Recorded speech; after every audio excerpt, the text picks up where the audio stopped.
فاطمہ الزہرا کو سیدۃ نساء اہل الجنہ بنا دیا.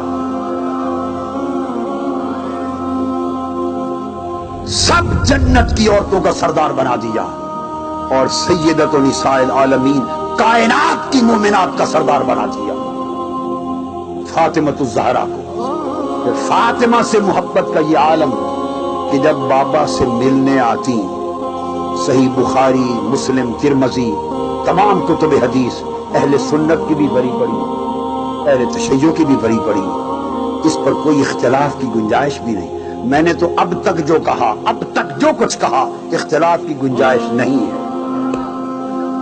جو کرتا ہے یا جہالت سے یا تعصب سے. میں تو ایک ایک لفظ جوش میں روانی میں بھی میں لفظ نہیں بولتا، ایک لفظ جوش و روانی میں بھی نکلتا ہے تو نپا تولا نکلتا ہے. مجھے معلوم ہے کیا ایک ایک لفظ نکل رہا ہے اور اس کا معنی مراد کیا ہے. مبالغہ نہیں کرتا، یہ مبالغہ نہیں ہے، یہ حقیقت ہے.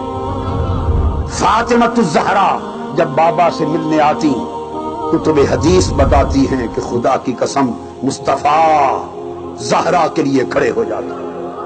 فقام الیہا واخذ بیدہا فقبلہا، پھر فاطمہ کا ہاتھ پکڑ لیتے اور پھر فاطمہ کے ہاتھ کو چومتے اور پھر اس کو فاطمہ کو اپنی جگہ پہ بٹھا دیتے.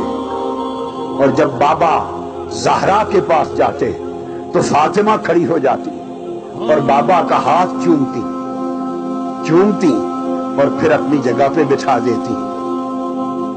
فاطمہ سے یہ پیار، ایک حدیث میں آتا ہے کہ آپ جانتے ہیں جتنے صحابہ کرام تھے اور اہل بیت اعظام تھے، جس نے حضور علیہ السلام سے گفتگو کرنا ہوتی، عرض درخواست کرنا ہوتی، وہ اپنی کلام سے پہلے یہ عرض کرتے، فداک ابی و امی یا رسول اللہ، یا رسول اللہ میرے ماں باپ آپ پر فدا ہو.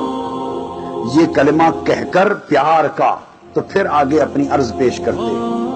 اور مصطفیٰ علیہ السلام حضرت فاطمہ سے مخاطب ہیں، اپنی شہزادی سے مخاطب ہیں.